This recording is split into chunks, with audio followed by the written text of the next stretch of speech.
To today's career exploration program. We're going to be focusing on the field of engineering, and we are so glad to have you all with us today. My name is Jo Tuite, and I'm going to be your host.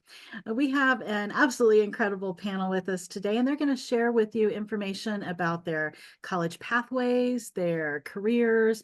They're going to share with you emerging opportunities in the field, and so much more.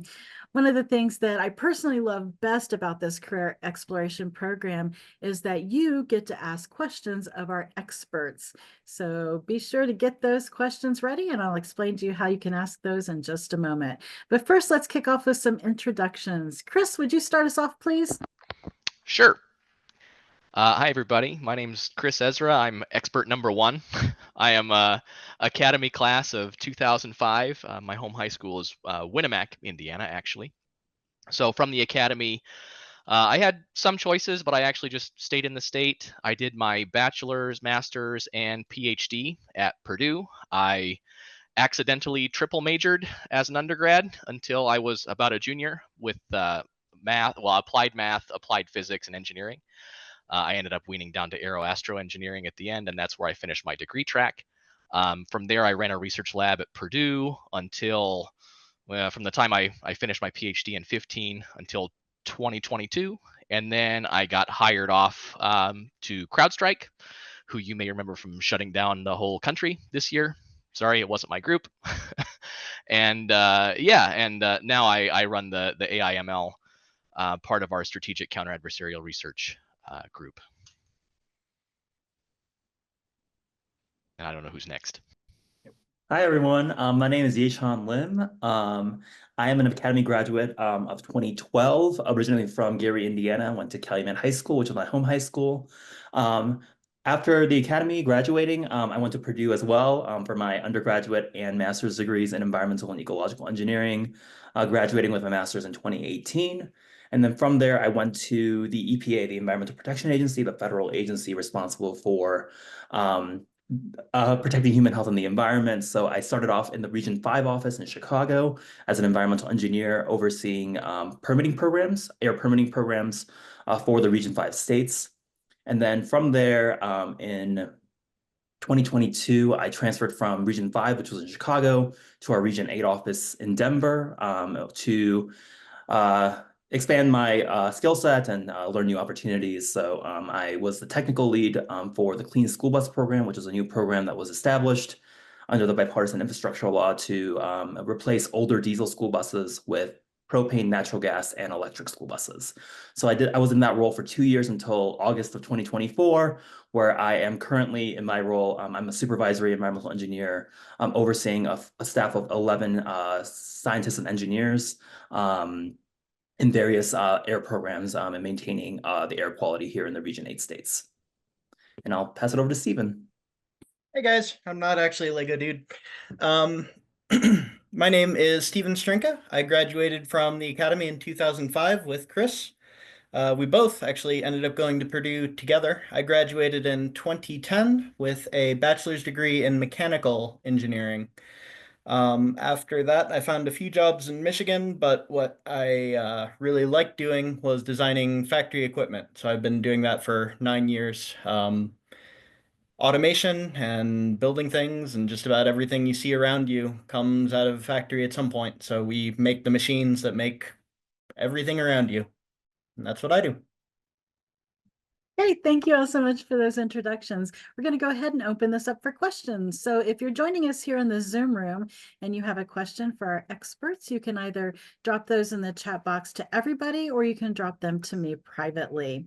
And if you're watching this on one of our social media platforms, you can drop your questions in the comments, or you can email them to me personally, and my email address is there next to my name on the screen in front of you.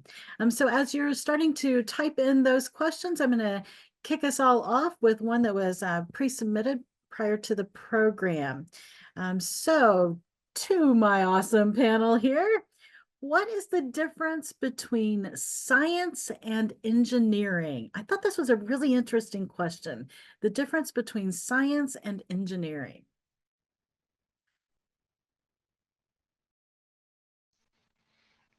Okay, well, I'll jump on that one. And I'm actually going to add a third category to that, which is engineering technology. So there's actually pure science, applied science, engineering, and engineering technology. And from left to right, the way that I've shown them, I think that's the way it's going to show up. Your pure science is pure theory, and it makes you the least restrained for research and development and in education, but also the yeah, least constrained. It's a double-edged sword. It means you can kind of do whatever you want, but it also means you can do whatever you want. Then you have the applied versions of those, which are more geared towards some topic of interest. Then there is engineering, which again is sort of the purer form, if I can say it that way, of the discipline of engineering that you're researching. So you're already in a particular area, but it may be more expansive, widely reaching. For example, you might, if you have an aero background like I have, you might consider dynamics and controls. So just generally how planets move, how control systems work, some things like that. Versus what I'll call the School of Technology, at least at Purdue. I think this is mirrored in other places as well, where you're sort of focused to an area. So aviation technology or aeronautics technology is specific to air traffic controllers for particular kind of repair operators for aircraft. It's the place that you go when you want to do this variety of engineering and you want to get your hands dirty and not go get a PhD and do crazy follow on teaching or more research or more education. I tend to think of it as engineering as having an end goal of building something, whether you're a civil engineer, mechanical, chemical, whatever. If you're a scientist, you're trying to figure out how the world works, and that's excellent. As a biologist, you want to understand how bodies work and cells interact and things like that, but you're not, and that definitely can have applications, and most scientists aren't just sitting thinking great thoughts. They are trying to apply something to the real world. But they're not necessarily, they don't have an end goal in mind for what they're building. I think engineers typically, whether they're building a factory process or a spreadsheet, just to keep track of things, they tend to be builders, is I guess how I distinguish it. Hey, thank you. We have a question. It's kind of a triple question here altogether. So, what are some of the best undergraduate engineering schools? How did you go about selecting your college, and what was most important to you about their program? What was the first part? Let's start there. Yeah, so the first part was, what are some of the best undergraduate engineering schools? I People publish lists about that sort of stuff. I assume whoever's asking this is from Indiana, in which case I'd say Purdue is really an excellent choice. They're a very large university. They've got a lot of research areas. They're big. They have funding for lots of things, although there's politics and stuff with that. There are certainly better choices as well, depending on how you prioritize things, and you're going to know those names. MIT, Michigan, Stanford, Caltech. I mean, those are all the names that are going to pop up in Purdue. Um, that's my experiences with them. I wouldn't say they're on exactly the same level, but for what you're going to get, and especially for what you're going to pay for it, if you're interested in that, Purdue gives you an excellent bang for your buck. Um, Yeah. I'll let some other people talk. I think we're all going to be pretty biased here. We all went to Purdue. Yeah. And I think that was for a very good reason. I think it's really hard to make an argument of going to a really great in-state college versus paying for out-of-state tuition. Because during my time at the Academy, I applied to 12 colleges, about half in Indiana and about half outside of Indiana. And when it ultimately came down to it, my final two choices were Michigan and Purdue.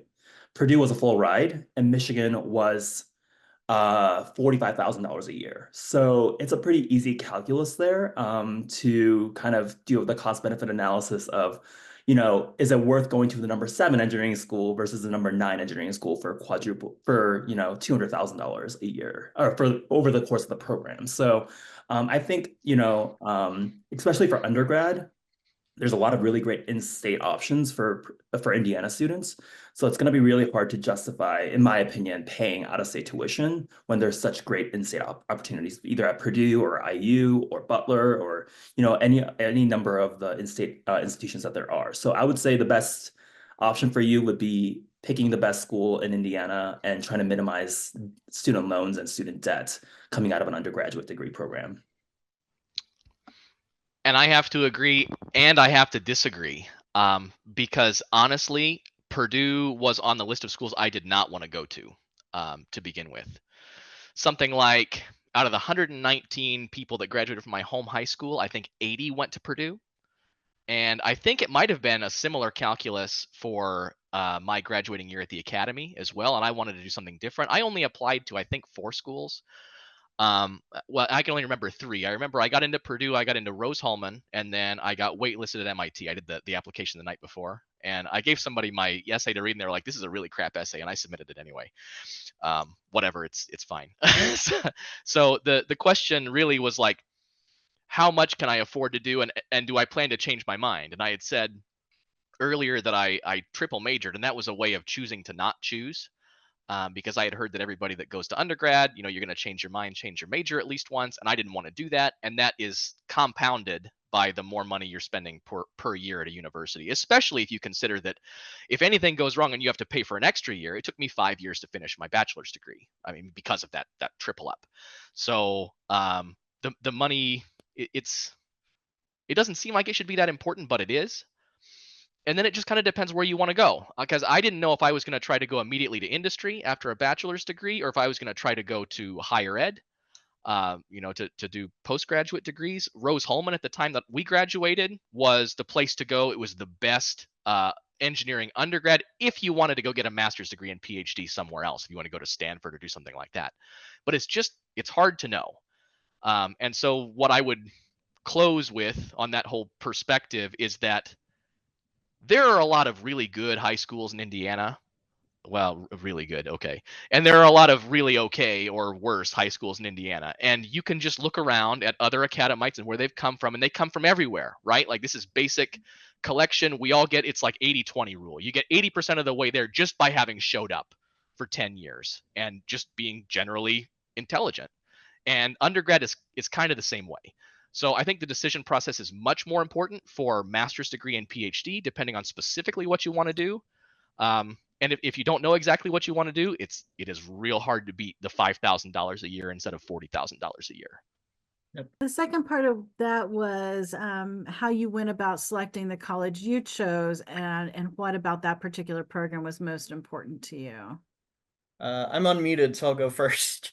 I chose to go to Purdue because they offered to pay for me to go there. So I had good SAT scores and they gave me a full scholarship. So I applied to one place and they said they'll pay for me, and that pretty much ended it. I considered applying to MIT, but they weren't going to give me the same kind of thing. So in the end, it was a money consideration because most people, it's a lot to pay for. And your parents might help and you can get loans and all that, but it's something that sticks with you. So,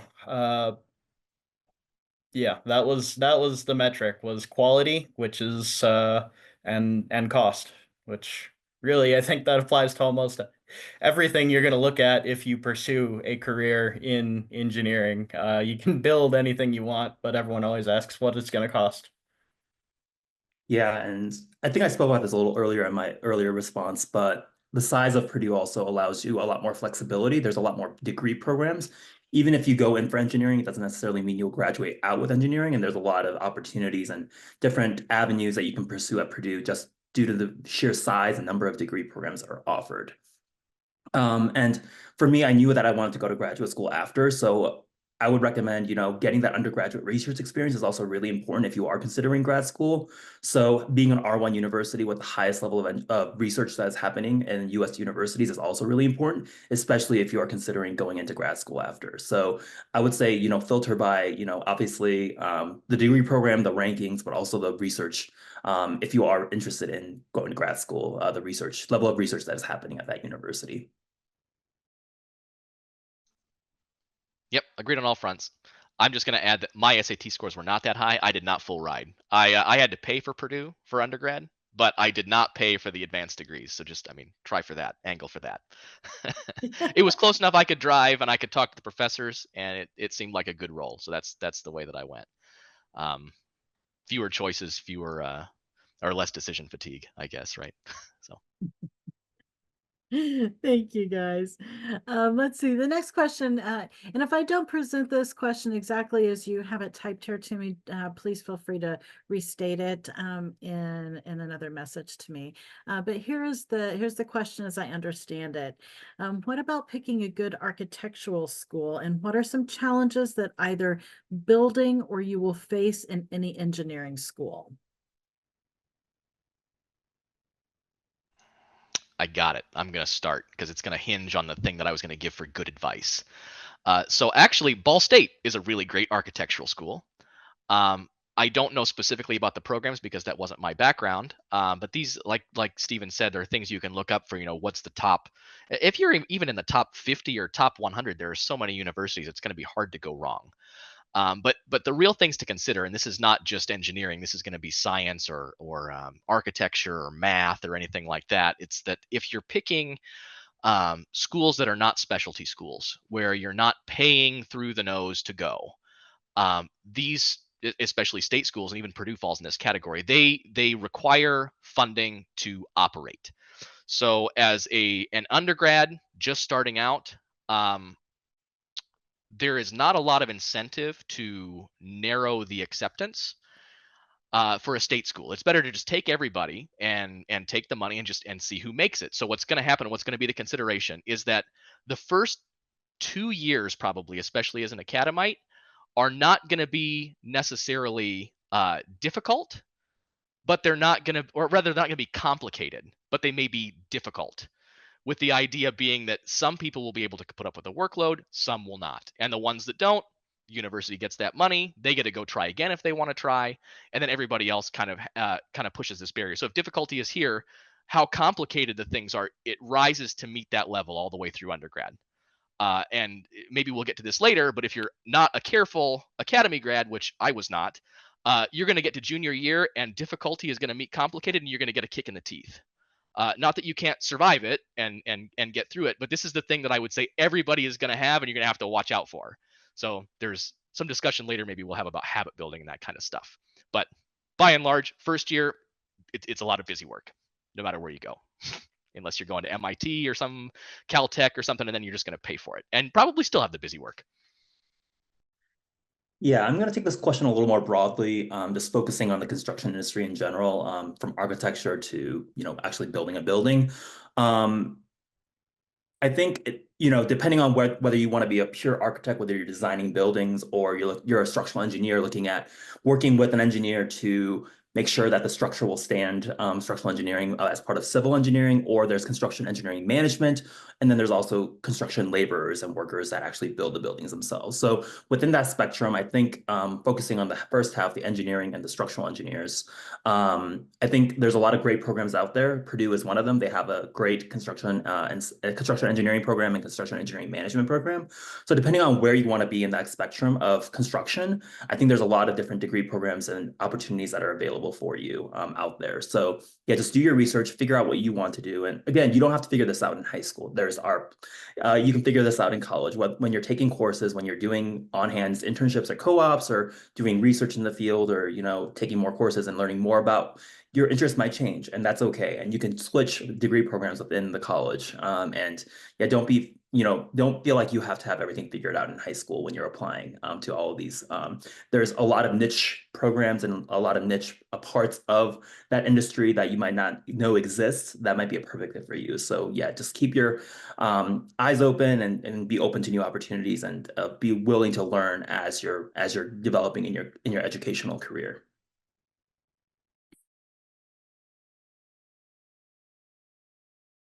Hey, thank you so much. All righty, next question here.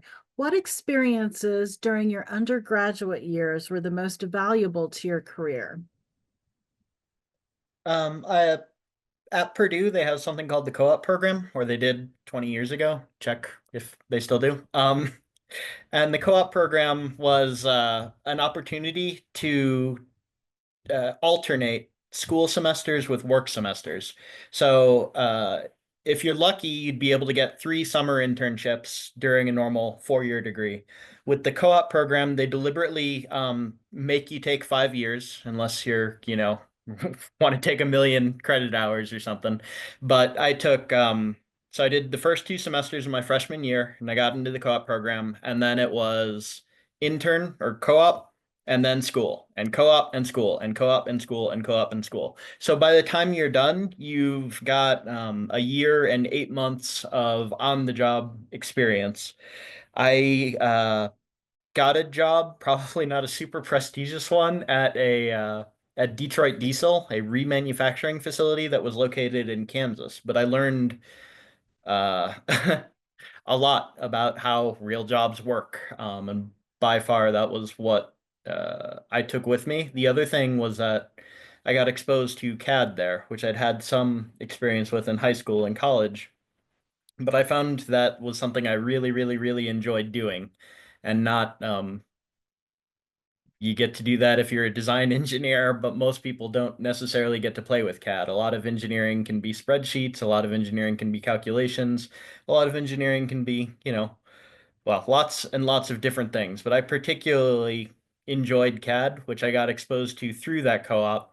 And, it's kind of like getting paid to play a video game. You have to be, you have to get it right. But I really, really hooked into that. So I think the co-op experience, getting that work experience had the biggest effect on me in my career.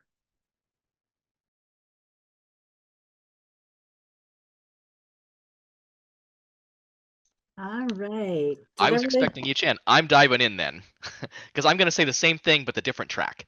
So if you do academia and you're going the PhD, master's, whatever, that kind of route, it's undergraduate research.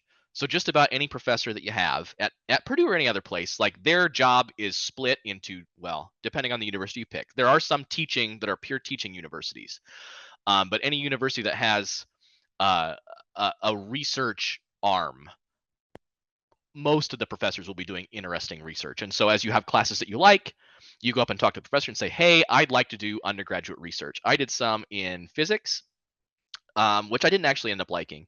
And then as a sophomore, I got in with my advisor, who ended up being my boss and also business partner. I started a small business after I finished my PhD, and that opens all the doors for well, they're not exactly co-op sorts of things, but there are internship opportunities and there are projects that you can exchange for.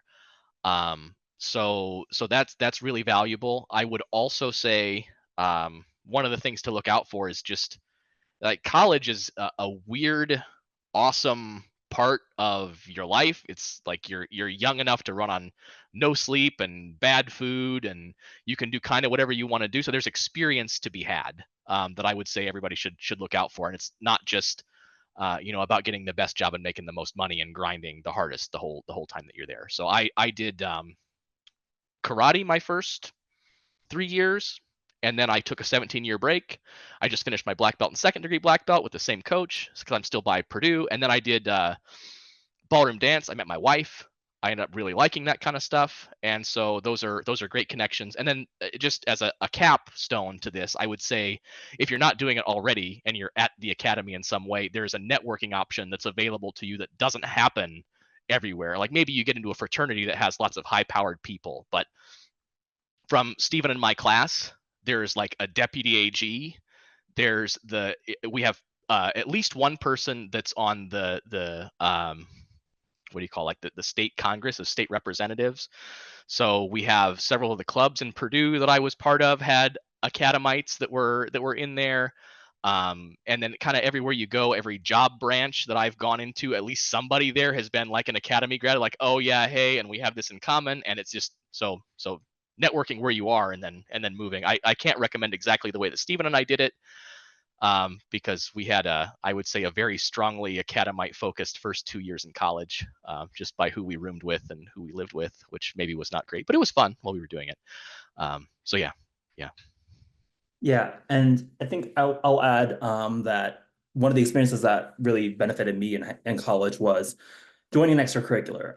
They talk about these soft skills and there's a stereotype that engineers are not very sociable or they're socially awkward or they don't know how to interact with other people. And I worked my hardest to kind of break that stereotype. So I joined a lot of extracurriculars and a lot of different organizations to develop my, professional development and, speaking skills and, um, and public outreach skills. So one of the clubs that I joined that was really beneficial was the Purdue Varsity Glee Club, which was a singing group within Purdue. We traveled the country and the world over the course of my 4 years, and it taught me a lot of skills about how to enter a room, how to interact, and how to engage with folks that I had nothing in common with or that I knew nothing about, and making sure that I developed those soft skills when I was in undergrad. And I think it kind of also helps you stand out because everyone's going to have, co-ops or internships or other experiences and kind of having other experiences outside of the engineering world that'll help you stand out amongst interviewers as well. So as part of the Purdue Varsity Glee Club, I had the opportunity to travel, as I said, across the world. And we sang at the Notre Dame Cathedral in Paris. And had a lot of great opportunities to go and visit other parts of the country as well. So just, yeah, developing those soft skills, I think, is really important, and being able to sell yourself and communicate effectively, both during interviews and in your career as well, will really help you stand out and advance in your career. Okay, thank you all. Next question we have here for you. Is it feasible to pursue a successful career with just a bachelor's degree, or is a graduate school becoming more of a necessity? It depends what you want in life. I'm the only one who has just a bachelor's, so you two can shut up. Man, I'm gonna shout out to my little brother who is also an ME, Oh. but Well, he's yeah, like he's way slated to more be VP successful at than I am. Autocar. Yeah, he makes dump trucks, I guess. He says he's a garbage man, but he did mechanical engineering and then ends up in design, and he just keeps getting promoted up and up and up and up just by nature of being well organized. And Okay. the only thing that I'll say about it is by only having an undergraduate degree, it seems to me, and Stephen, you can comment, is that you're not pigeonholed in any way. So as you see an opportunity, you can go get into it, and if a situation is required where you got to go one way or another, it's not like, oh, well, we paid you specifically for this, so you can just go learn it and do it, which is awesome. Yeah, pigeonholing is a big thing that happens more with the PhD, because after you spent 4 or 5 or 6 years of your life studying the microdynamics of fluid transfer heat within methane, whatever. The PhDs are super specific by their nature, and it's if you find the person who needs exactly that, that's handy. But there's only about 2 people in the country who wanted that particular problem solved. I only have a bachelor's, and my first couple years out of college were a little bit more difficult, but not because of that. It was because I wasn't able to find the job I was looking for, which was something in the design world. I first worked at a bolt factory, which was an experience. It's got to be done, right? But it's certainly not the most exciting thing in the world. After that, I worked for Bosch for a year, mostly doing dimension stacks to make sure that when they're designing something, it works not just once, but a million times. Um, and then after that, I was able to get a job in a small design firm, and that's what I wanted to do, and I got to stick with it. So really, the question of do you need a master's to be successful is a question of what you define as successful. And I'd like to say that what Lechan, if I mispronounced, I apologize, said what matters more, and not just in engineering, in everything, is if you want to move ahead or be a manager or get paid more, no one does that based on technical skills because there are millions of engineers, and almost all of them are very, very smart, and almost all of them can do whatever math you can do. Okay, so what differentiates people is that they're personable and they're pleasant to be around, and that they have those soft social skills. Honestly, that's not something I ever, developed all that strongly myself, which is fine because I was able to find the jobs I wanted. So I guess before you and it's very early for you to be thinking about a master's, so you don't need to stress about that at this point, for sure. But before you do decide to go on or not, you need to decide, look, in your heart, what it is you're trying to do, where you want to get. If you want to be, climbing ladders and stuff like that, the masters might help, but what'll still help more is being a pleasant person to be around. So I don't know, work on that first, I'd say. But I defined being successful in my career as getting to work on these machines, and I get to do that, and I love the job. So yeah. Yeah, for graduate degrees in general, I would say unless you have a very specific goal or reason to go, that I wouldn't go just for the sake of getting a master's degree. Because, usually in engineering, graduate degrees are paid for by the university. So it'll be, you'll either get a research or teaching assistantship that will help pay for your degree. So it's not so much the cost, it's just the cost in time, right? Anywhere from 2 to 5 years, depending on if you're getting a master's or PhD. And that is lost time that you can be getting actual hands-on experience in the field. That's going to be way more valuable than any degree is going to be if you're planning on staying in the field.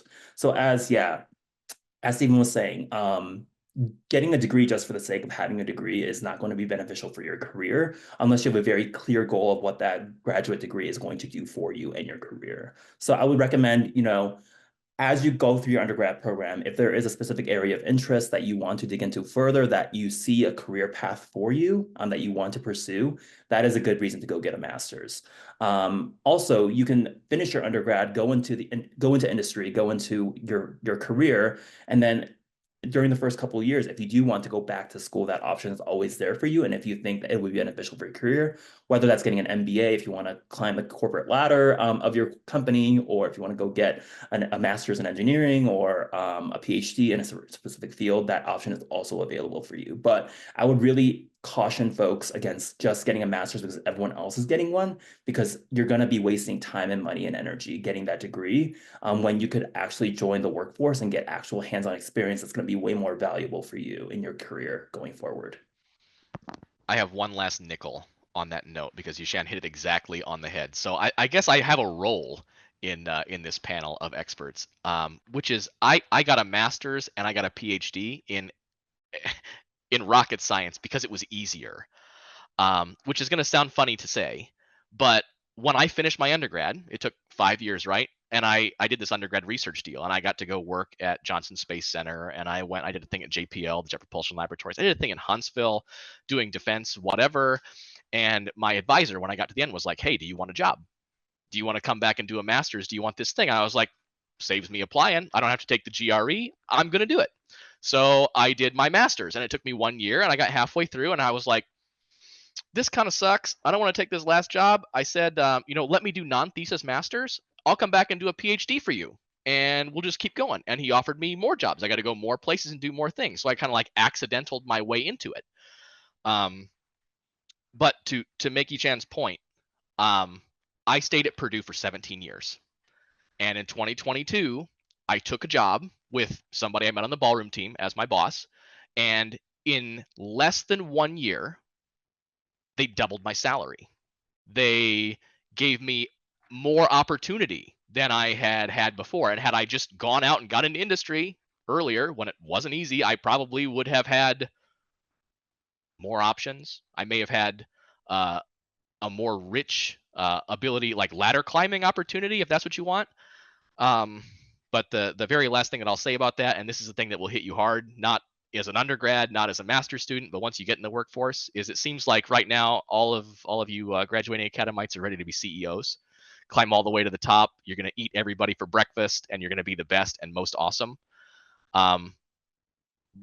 But every time you move up, you get management, you do whatever else, you get more responsibility, and you make more money, but it means you have less time. You can't do all the things you want to do. You can't spend the time with your family you want to spend.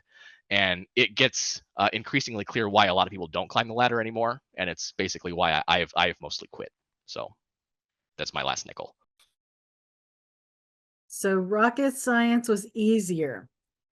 I'm going to have to work that into our Discovery Day program now too. Hey, you get good at class, right? Like I can do classroom stuff. That's not that bad. There Write a you paper, go. I can do that. I learned that skill. Go job apply and like figure out the out of everything you could possibly do, the one thing you really want to do, that's hard. All righty. Next question. I really love this next question. It's good. I'm excited to hear how you're each going to answer this. How do you see the engineering field evolving over the next 10 years? And are there specific areas or industries where significant growth is expected? So where do you see the field going in the next 10 years? And what areas or industries are expecting significant growth?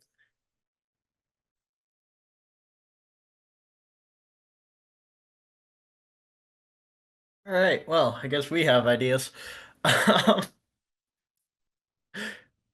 My particular area has been, engineering for 150 years since they've been making factories. So, um,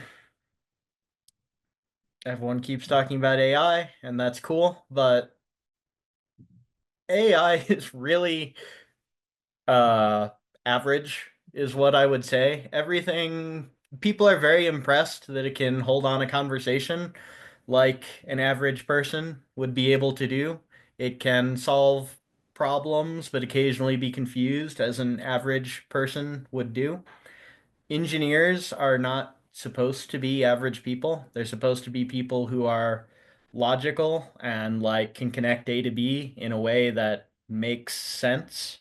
And like, connects to the underpinnings that follow rule sets. AI doesn't do that. It approximates a person by taking a whole bunch of kludge together and smooshing it until something comes out. But it's based off of, large data sets generated by, on average, average people, right? So to actually design something that's correct, a street, a building, a machine, a rocket, a whatever, you need to do hundreds and thousands and tens of thousands of calculations, of checks, of optimizations, and they need to all be right. And they're not always right, but then you spend a lot of time fixing the 0.01% that you screwed up, because that's what stops your thing from working. Again, whether it's a bus or a machine or whatever, every little piece of it needs to work. So this doesn't really didn't directly answer your question, but I sort of sense that what was going on, on underneath it is that the big thing for the past few years has been AI. Computers taking, even smart people's jobs, artists and things that were thought to be specialized skills. I cannot conceive of that happening in engineering. So I don't if that's where you were going with any of this, I wouldn't be worried because it has to work and you have to be able to sue someone when the bridge breaks and people die and you can't sue a machine and all of that. I would recommend programming would be an excellent thing to be learning.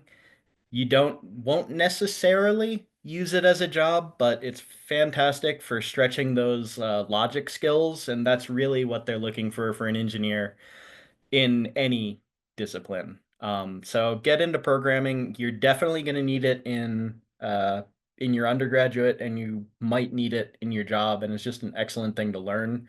Plus, like, all those people working for Meta and Facebook and stock market stuff, like they pull a lot of engineers for that just because they're smart and they know how to program. So like it's great for keeping the doors open for everywhere. So yeah. I will answer this question within my small corner of environmental engineering that I do, because it's really hard for me to speak, for any of us to speak on the whole engineering field in general. But environmental engineering is expected to grow higher than the average job here in the United States in the next 10 years. So environmental engineering is a great field to go into. And with climate change and the impacts of climate change being seen, even earlier this week with the wildfires in California and all the climate disasters that we're seeing. I know there was a huge ice storm that went through the Midwest last week as well. So there's going to be a lot of demand for environmental engineers to mitigate the impacts of climate change going forward. So that is one area that I would highly recommend. There's a lot of job opportunities within the environmental engineering field. I'm in the obviously government side of things, but there is industry consulting, nonprofit work as well that you can do with an environmental engineering degree. The second part I'll talk about is energy. So there is going to be a huge increase in the demand for energy going forward in the next 10 years as the developing world continues to develop and increase their consumption of electricity. And as Stephen was mentioning with AI, it takes a crap ton of energy to run those supercomputers that run those algorithms for AI. So there is a huge demand for new energy generation that is coming online right now, and it's going to continue in the next 10 years. So if you are interested in the energy field, whether renewable or non, chemical engineering, mechanical engineering, electrical engineering are going to be very in-demand fields, I believe, going into the next 10 years as well. So a lot of opportunities within the engineering field, and I would, encourage you to, explore your passion, see what you're interested in, and there's going to be, I think engineering, as Stephen was saying, is going to be one of the safer fields going forward in the next 10 years.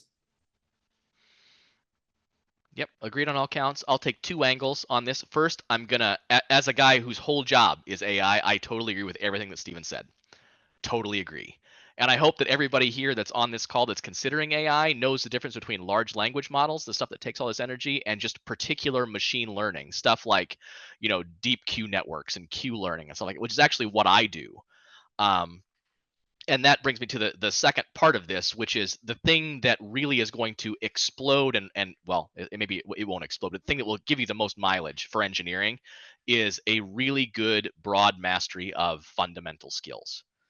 And I didn't go to school to do machine learning. I didn't go to school to do fluid mechanics and be an engineer. Mostly I did physics, I did dynamics, I did programming, which I didn't get into until freshman engineering. Meanwhile, I took one programming class at the academy and it was fine.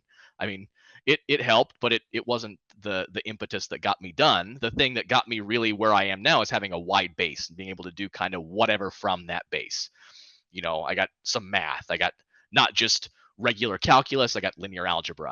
I can do matrix operations to be able to do lots of stuff at once. So you can deal with lots of individual entities. That's valuable.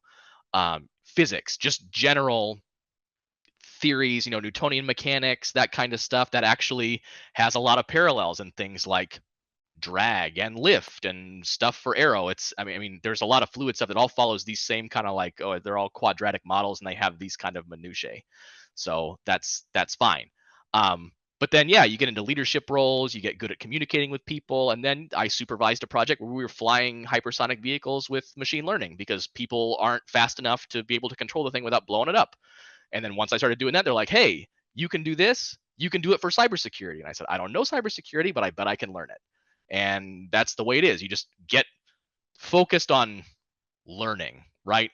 Get good at getting good at things, and then you can do whatever you want. But yeah, AI is not taking over the world. Oh wait, I had one last thing, which was HVAC. I don't know why. When I've looked for job postings, half of mechanical engineering jobs seem to be HVAC. So if you want to design air conditioning systems for large buildings, go there. I don't know why, but like, I don't know. Lichan's smiling. He's seen it too. It's been really interesting as we've done this series this year. AI has come up at every single one this year. It's definitely kind of that hot topic. So I'm going to pause questions for just a quick second and remind those of you that are here in the Zoom room that if you do have a question for our panelists, you can drop those in the chat box to everyone or to me directly. And if you're watching on one of our social media platforms, you can leave those questions in the comments or you can email it to me at the email address you see next to my name on your screen. And I'm going to share my screen very quickly as I ask the next question. And You all, if you want to scan this QR code, I will send you some awesome swag, some Academy swag. So scan that QR code and fill out the couple of questions that it asks, and I'll send you some cool stuff. Can you see that okay? Do the Thumbs up. experts get to scan? The experts are going to get their own swag. I've got a special gift for you. All right, here's the next question for you all as they're scanning that QR code. What does your day-to-day look like in your current job? What does your day-to-day look like?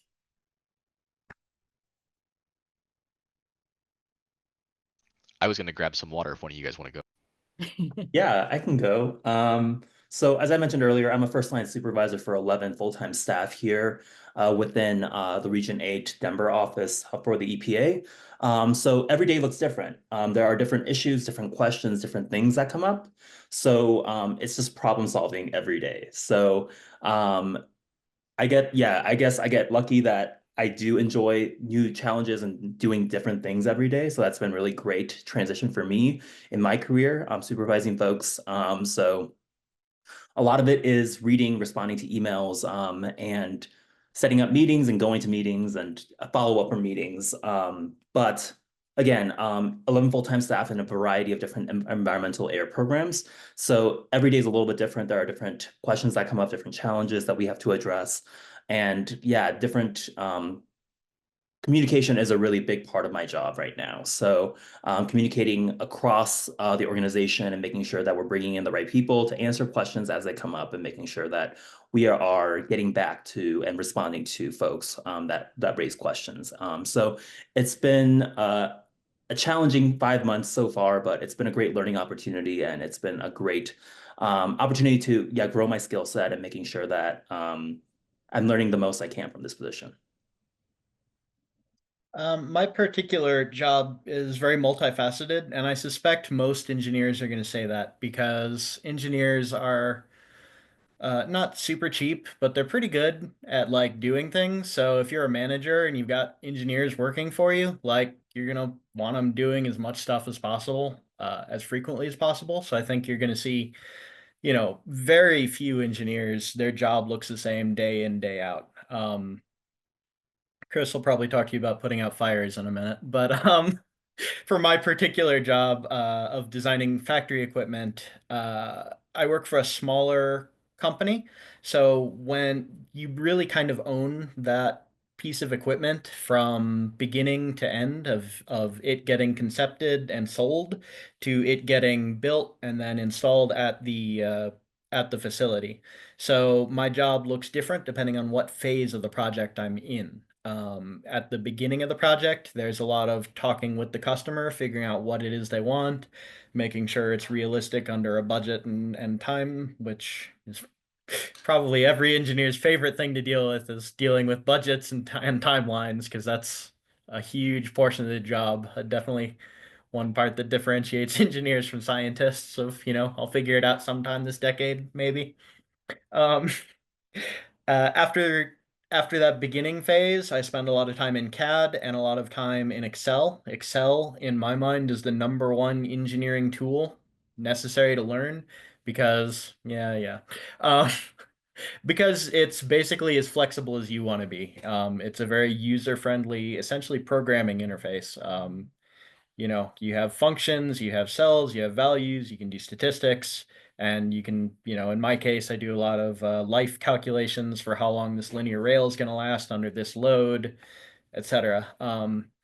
After I get through designing in CAD and calculating in Excel, then I have to make up technical drawings so that the things I've designed can be made. And then finally, I'm still responsible for it as it's built up. So whatever I missed, whatever isn't working in the machine, whatever is not going well, I don't turn most of the screws myself on the machine unless it's a specialized screw that only I know how to turn. But most of the time, that I do a lot of troubleshooting on the shop floor, making sure everything works the way it's supposed to.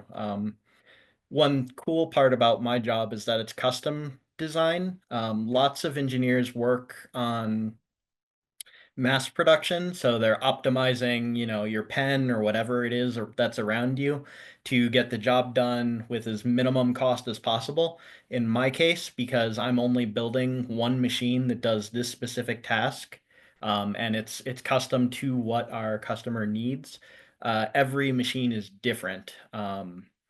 And that can develop some bad habits in that I don't need to be super technical in like optimizing. If I'm worried something's going to break, I just add more steel because for one machine, adding more steel costs a lot less than running the calculations to figure out the optimal amount of steel to make it last exactly 20 years or whatever the case is. A lot of engineers have to be much more technical because they're building a bridge and adding a little more steel makes the bridge collapse on its own because now it weighs too much.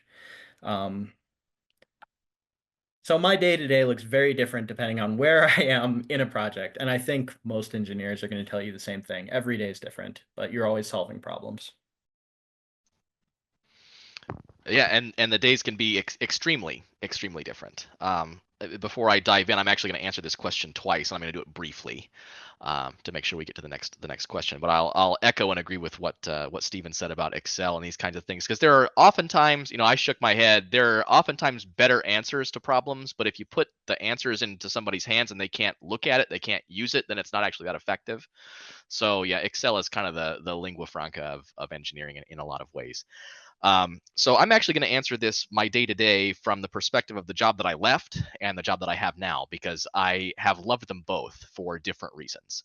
And the first one, working in the university, running a research lab as an engineer, that was a thing that I loved. I didn't get paid a lot for doing it, but it was a lot of putting out fires. And the day to day is realizing that different people have different strengths, and it's actually really easy in university because the strengths between an undergraduate versus a master's student versus a PhD are pretty well delineated. After you've worked about 5 years, you're like, well, this is how long I can trust an undergrad to work alone versus a master's student versus a PhD. Before things go so wrong that you have to redo work. And for those days, I would wake up at kind of whatever time that was reasonable before 10, I guess, roll into the office, and then there's always a programming job that needs done. There's always a carve up of a future project. Sometimes there's a grant to write. There's a proposal to review. There's like papers to review. There are in academia, you're getting asked to review papers and that kind of stuff. Be reviewers. So there was that kind of work, and then you wait for the students to wander in. And then if it's been a week for an undergrad, you'd be like, hey, how is this thing going? And you have an hour meeting for this, and then an hour meeting for that, and then emails for this and emails for that. It was very busy, but it was very engaging. I felt super important. I was doing lots of different stuff all the time because not only am I programming, I'm working with infrastructure in Purdue across departments. And what I lacked for money, I made up for with relationships. And it was hard to leave. They were trying to create positions for me and like, oh, Chris, please stay. And I just didn't want to do it. To contrast with what I have now, which is honestly the best, worst job you could hope to have. And it follows on the discussion we had before about PhDs. They hired me on at CrowdStrike to do this machine learning thing because there was a particular problem that needed solved. And there are more that are in that vein, but it was like, we have a list that is this long of things that like we need to address, and we don't have enough people to address it. So you have to make the list not this long, make it this long. You have 18 months. Ready, set, go. So what's that day look like? Day one, you show up and you do all the training, you do all the required stuff that you have to have for the business. Day two, day three, day four, you do that, and then you have a month. You show up and you read papers. Like, what am I going to do today? I don't know what I'm going to do next. And you try to figure it out. Like, what's the actual question? What's the why is this list so long? What does it mean to make it shorter? Like, can I just cut some out? Do I just collect less? Like, what do I do? And then you have days at a time where you just show up and like, I got to watch Breaking Bad today. Like, I got nothing. I just need to marinate. And you have marination days. And this is the difference between a PhD and other things. Like, it's just like, I am on the clock to do this thing. I have a meeting every Monday at 12 o'clock where I say, this is what I accomplished this week. And you got to always have something. You can't have nothing. And then every other week, I meet with my boss for 1 hour. And all the days in between, and sometimes in the meeting after with my boss, you play a few games of chess. You play some daily moves with Steven. Like, we go back and forth and play our chess games. And that's what it is. And it sounds like it would be awesome, but it's a recipe for imposter syndrome. Like, why did I get this job? Why am I doing this? What is my purpose as a human? Like, I'm just taking their money and I'm not doing anything. But 18 months in, I put my first model in production. And so now it runs and it down selects this list. It does really cool AI stuff. And suffice to say, you can go the hard way or you can go the easy way. And most times it pays to go the easy way. And get a model that works. And then this is agile engineering for those of you that are wondering, agile development versus cascade development. You like make something work and then make it better. But that's the day to day, and it's getting better. But it's a lot of just like, what am I going to do today? I have no idea.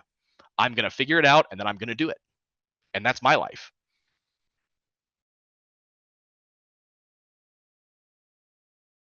All right. Did everybody get a chance to go?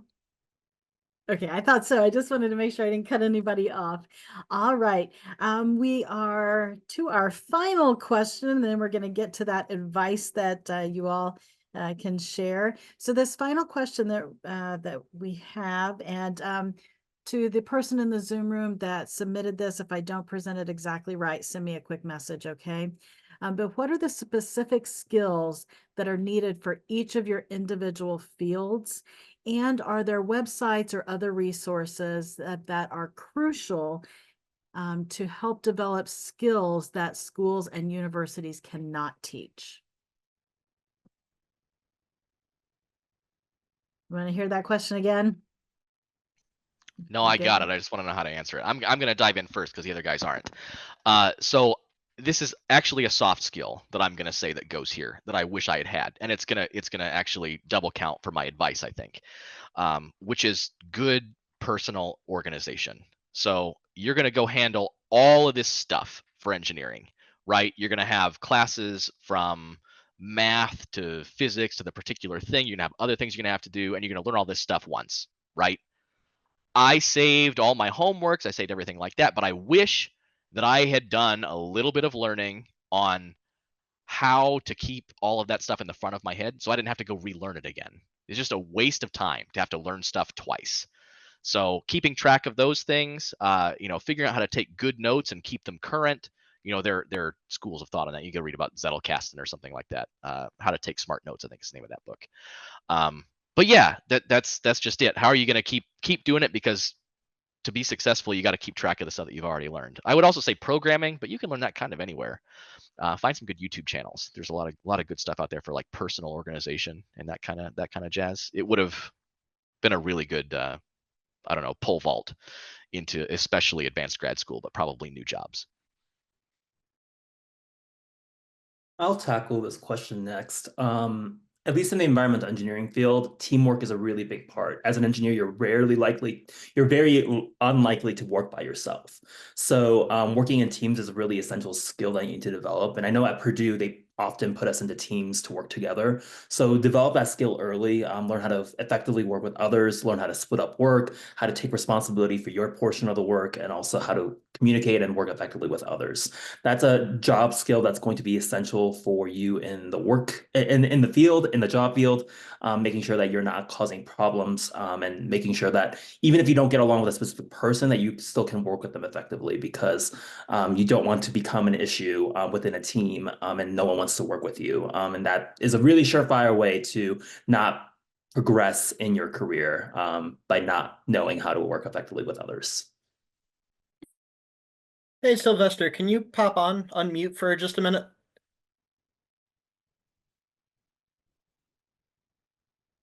I'm sorry, Stephen, what did you say? We're waiting for the question asker to come off of mute and see if there can be a clarification. Oh, Yeah, I I'm sorry. just wanted- We can't allow them to unmute. Oh, okay. This is being recorded. But if you want to ask your question, I can ask him to type it into the box. I'll take a stab at it. The question's a little bit broad, vague. For my particular field, a skill needed. I think having a good grasp of the very, very basics, what they're teaching you at the academy right now of Newtonian physics, power versus work versus force. Those are like the absolute fundamentals for how machines are built and how they function and how they work. And it sounds simple and it's great, but like you you got to keep pounding on it to like get it through the skull into the brain and then to permeate and like eventually, and your teachers have been telling you this and they're going to keep telling you this, that everything is this, and they're right. It just takes a long time in doing lots and lots and lots of problems and examples and designing the machines to work with it, but like, finally pounding it in that like what they're teaching you in school is what you're supposed to be learning. You're not learning it just to be able to solve math problems. So the second part of your question there about skills that schools and universities cannot teach, I would just caution you that can be a dangerous mindset to have because schools and universities are trying to teach you what it is you need to learn. And you might not believe it, and you might think that, oh, these are soft skills that can't be taught by a university. The whole way that university education is structured is to teach you what you need to know, including soft skills, including personal organization, including working in teams, getting along with people. Most of the time, it sort of flies right past us and we don't realize that's what we're supposed to be learning, but that goes along with all of the math and all of the, physics and all the technical stuff that like is on the surface that we're learning. All that interpersonal social stuff is still being taught at the university too. And if you don't feel like you're learning it, you got to be a little more perceptive about it. Great. Thank you all so much. I apologize. We're running over just a moment or so. I am going to share my screen just very, very quickly with you.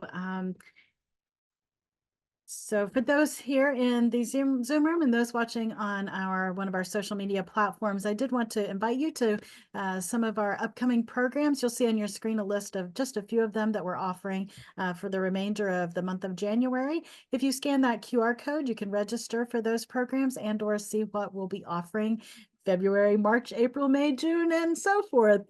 So these are fantastic opportunities for you to learn more about the Indiana Academy, as well as for your parents to learn more about not only the school, but about different aspects of gifted education as well. So again, I hope to see you at some of these upcoming programs. I'm going to leave that on the screen there for you for just a moment.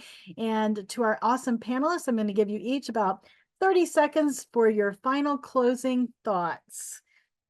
Who wants to kick that off? I'm in. All right. Two thoughts. First, I'm happy to follow up individually with anybody that wants to follow up. Message Dr. Tuite and get in contact, and we'll do that. A huge valuable skill that I didn't learn at the academy, and I will say I didn't learn most of the way through high school, that you all should know, is the 80-20 rule, and the fact that an A at 91% counts. It looks just the same on your transcript as an A at 99% or 100%, and it leaves you a lot of time in college, especially, to do all of this fun stuff that we were talking about. The dance and glee club and any other kind of thing. So just consider that. Don't work yourselves to death, because I think a lot of us have that MO, and we should try not to have it all the time. I'll go next. I would say be open to new opportunities and be willing to say yes to a lot of things that you normally wouldn't say yes to. I think personally, I've learned the most from experiences that I thought wouldn't be relatable to my job, or that weren't engineering specifically focused. I think just be willing to say yes and try new opportunities. And I think it's also valuable to learn what you don't like to do as much as, learning what you do like to do. So I've had many jobs in the past that I did not enjoy, and I was like, I will never go into that field. So it's good to learn earlier than later. So just be willing to say yes, expand your opportunities, expand your horizons, and learn more about yourself from every opportunity.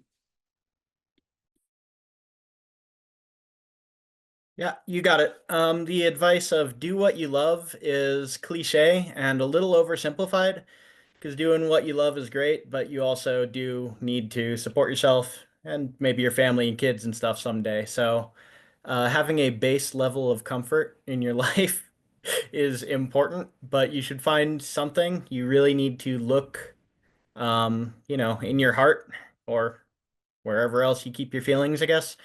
Um, find something you like. The cool thing about engineering is it's got over 100 disciplines and subdisciplines: mechanical, civil, chemical, aeronautical, industrial, nuclear, yeah.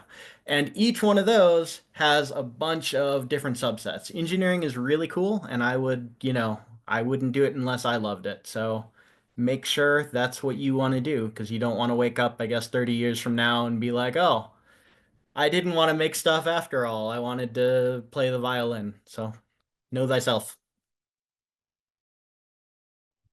Great advice. Chris, Euchen, Stephen, thank you all so very much for joining us today and sharing your time and expertise with our participants. And to those who've joined us and watched the program and participated today, thank you so much. Until next time, enjoy your day.